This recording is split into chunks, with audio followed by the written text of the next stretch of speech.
Hello, and welcome to Random Assignment and Random Sampling. We're going to go through all of the randomness today. My name, as you can tell, is Cody, and I will be your guide in this journey. So, why are we going over this? Very good question. Well, it's important, and it's important because it helps eliminate confounds, and it makes it easier to infer cause and effect in experimental designs. So take these dominoes, for example. One falls over, it knocks over the rest. Cause and effect. And our lovely little scientist over here, can't tell what happened to him, but obviously he mixed some things together. Or I guess it's obvious. But he's got black stuff all over his face. I'm going to guess an explosion. Cause and effect.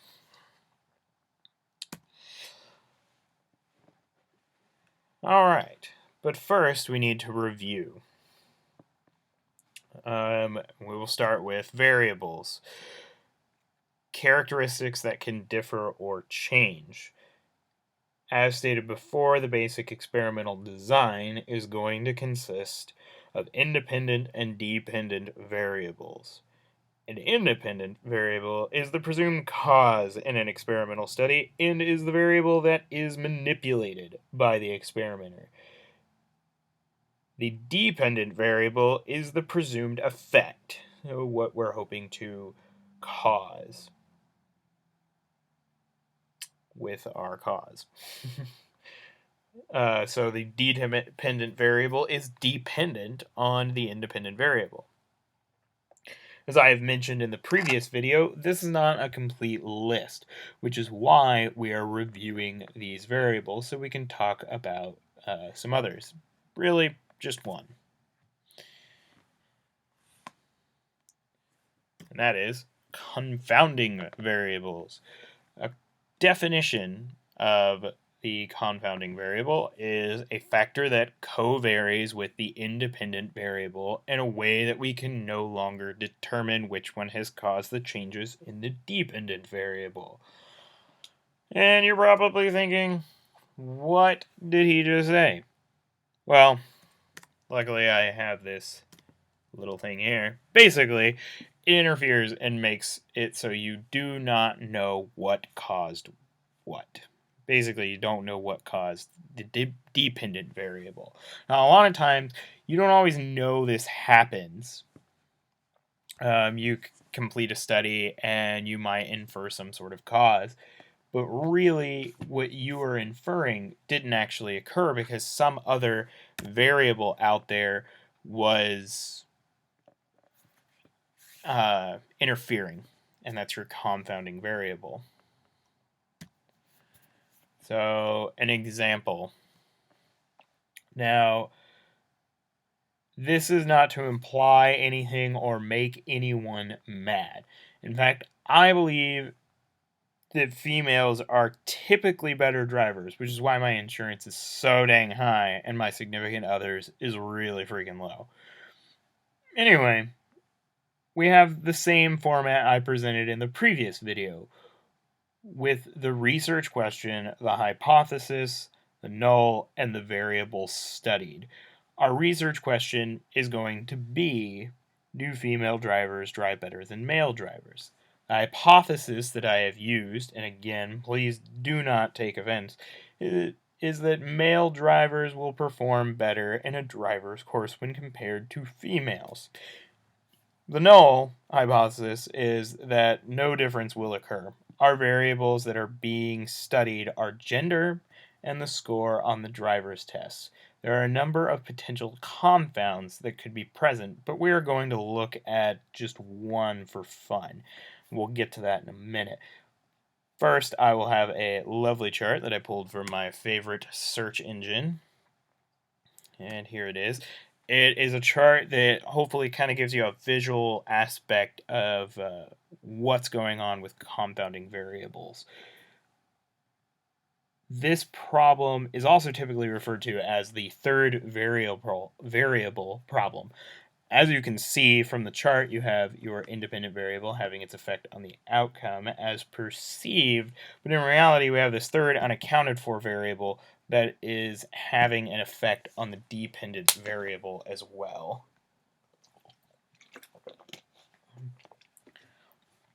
So let's say that we get our results for this study, and it happens to be that females' scores show to be lower.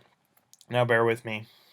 Again, we're not implying anything in real life here, but let's do consider the implications for this study. It implies that females are not as skilled at driving when compared to males. Now, there are some possibilities here that need to be considered, like the possibility of these implications being wrong. Definitely wrong, as I ranted earlier. And then the possibility that some other factor has interfered with our study. So, what could be influencing our study? Let's take a look at some potential confounds. There are many different possibilities that could be influencing our outcomes. The first I thought of is the type of vehicle they were driving. Perhaps they were all very unfamiliar with it. Then perhaps it was the course type. Maybe it was geared more towards a male in some way. Then there is the potential rater bias, that the rater may also be judging females more harshly. And then there's the potential that he is distracted or she is distracted in some way. Pretty sure I used a dude for the picture. There is also the potential that weather affected the results. Then there's the silly one here that I'm actually going to use, and that is hair. Potential that hair got in the way. And I'm going to use this one since that is one that my significant other has issues with anytime the window is down. There are other possible confounds that could be considered in this study, which is why controlling for things when you're trying to infer cause and effect is so important. Now, hair. Yes, hair.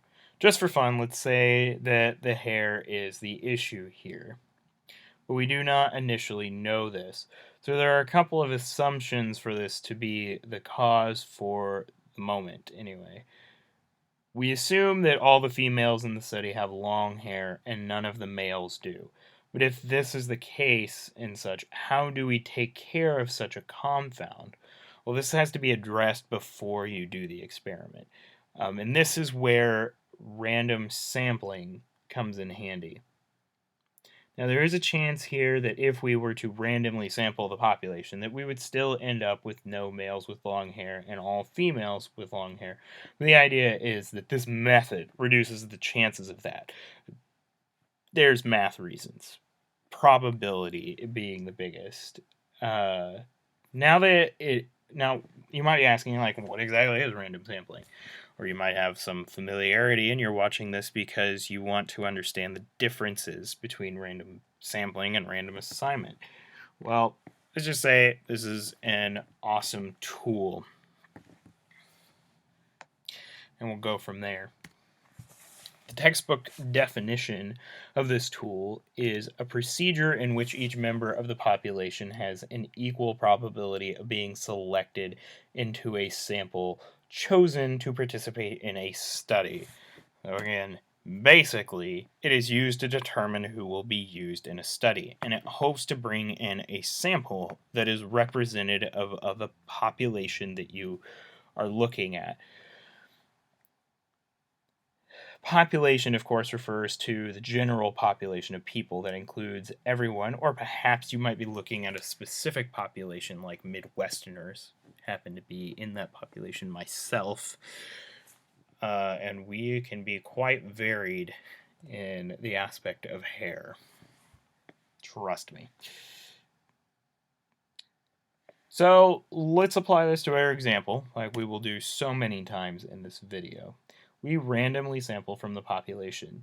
This means that we should not only get females with long hair, and we should get males with it as well, which means we should have that more representative sample, because as we all know, there are girls with short hair and there are dudes with long hair.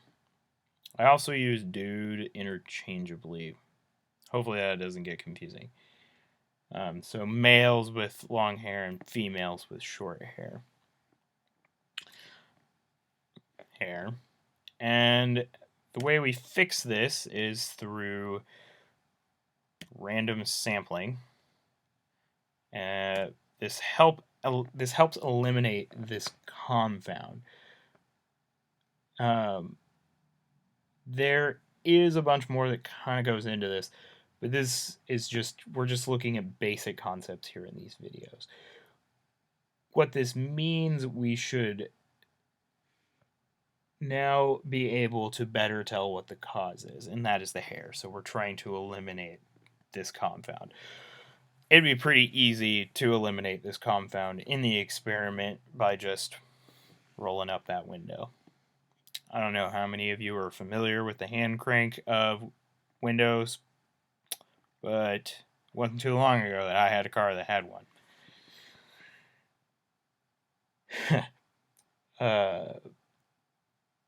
Now, you might ask yourself, what else can we do to fix this issue? Are there any other ways to do that? And there is. And that is random assignment.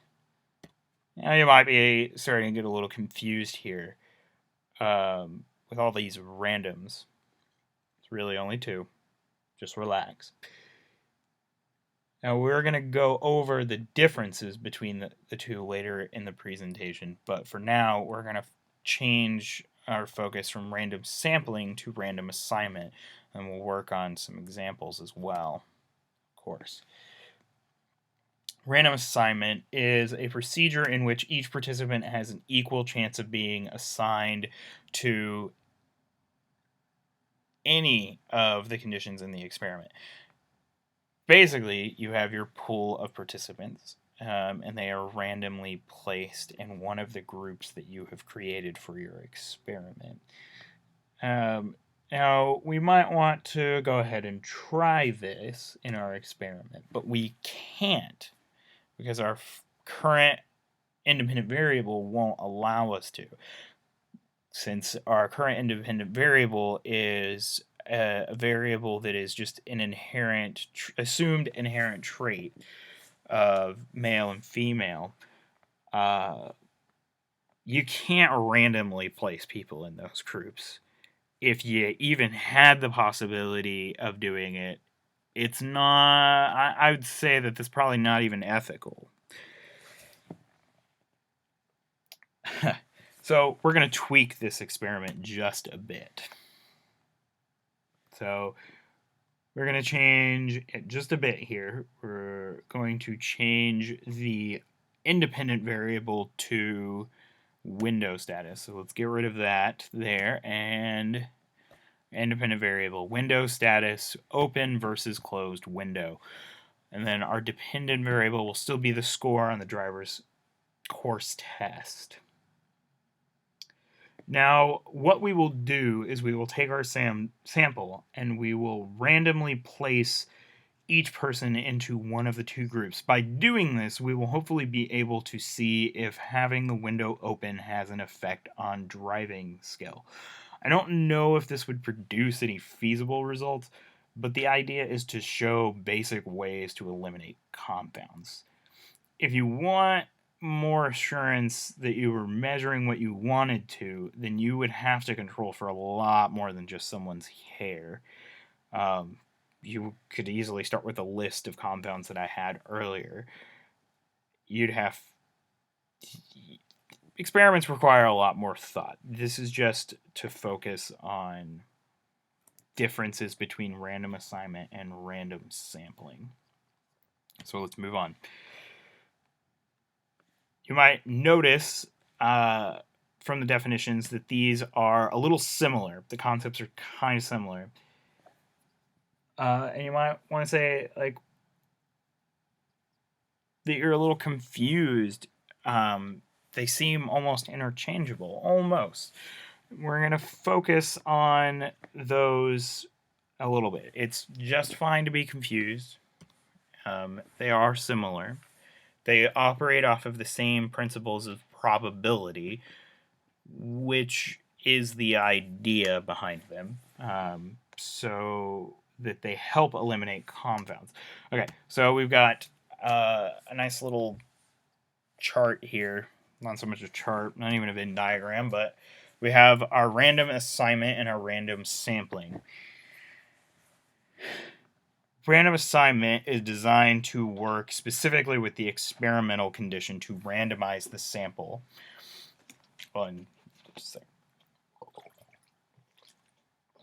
And make the groups equal and unbiased. For random sampling, it works on a broader scale to collect the participants in a fashion that will give your sample a good representation of that population. So to once more go to our example.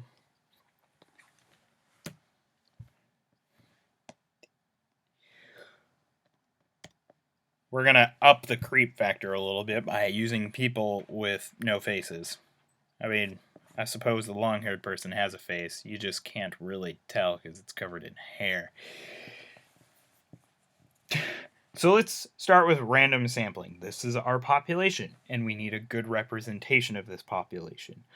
Our population is even in the long hair and short / no hair category. So we will just randomly pick, and voila. We have an even representative sample. Now, my animation skills are kind of lacking here, since I'm pretty much solely working off of PowerPoint. So what I really want this to demonstrate visually isn't quite as good, so we're going to use a verbal representation as well. So random sampling. So we're going to use some number magic. Don't be scared. It'll be okay. Well, let's say our population is 2,000 bald people, 3,000 short-haired people, and 7,000 long-haired people. Try not to get confused by there being 3 different choices here. This is just to provide an example of how this is supposed to work numerically. So our total number of people is 12,000. And we have some percentages here. So we have 17%, which is rounded up from 6. I think it's like 16.66666. And then 25% short hair, and then 58% long hair. Now, we would randomly select from the population, and this would hopefully yield a sample that is representative of the population, which, because I'm controlling all of this, obviously will make it so. So we have our 17%, 25%, and 59%. Makes for a total of 100%. Let's say we want to sample 150 people from this population over here. And so what that would mean is to get a representative sample, we need 17%, 25%, and 59%. So we need 25 bald people, 38 short-haired people, and 87 long-haired people. So this is a very representative sample of what the population is. So using this data would mean that you could kind of do cause and effect easier. You can generalize it to the population if your results are significant, of course. But that is another term for another day. That's random sampling. Let's get back to the visuals for random assignment. Back to the randomization. Shuffled the people around a little bit to represent our population. Let's go, and now this is our sample. So we're going to want to assign them to 2 groups if we want to go by our new setup for an experiment. we have our independent variable being an open window and a closed window. So group 1 is open and then group 2 is closed. So what we're going to do is we're going to randomly assign them. And I have a fun little randomization here. Woo! Woo! All right, so now our samples are randomly assigned to groups. And as I said before, kind of not great with the animation. I am restricted by the technology available to me. So maybe one day we'll have better. So that is it. No rant in this video. Hopefully we have a very good set of examples here to provide. We're going to do a little bit of a recap, and I might reiterate the differences again, just kind of hammer it in there. So recap: confounding variables, a factor that covaries with the independent variable in a way that we can no longer determine which one has caused the changes in the dependent variable. And then same as what I said before, which means it interferes and makes it so you do not know what caused what. In order to fix this issue, there are two initial preventative measures that help not necessarily completely eliminate, but to adjust for this issue. You have random sampling, which will which is randomly selecting from the overall group. Then you have random assignment, which randomly places the sample into an experimental condition.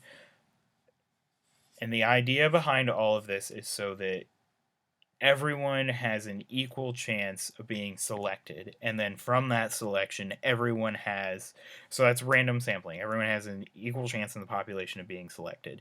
And then you have your sample. Now you have random assignment to do, in which everyone has an equal chance, or equal probability is a good term, of being placed in either of your experimental conditions, or any of, if you have more than two. So again, the differences are random sampling applies to the whole population and what you're pulling for your experiment. And then your random assignment is separating those out. And I found this on the internet. Great. Can't control me. I'm a confounding variable. As we just demonstrated, there are ways to approach confounding variables. There are more than just what we did. Almost anything I can think of at the moment is going to be a preventative measure, which is not a bad thing. There are some statistical ways you can help control for confounding variables if you measure them in your experiment. That's it. Thanks for watching.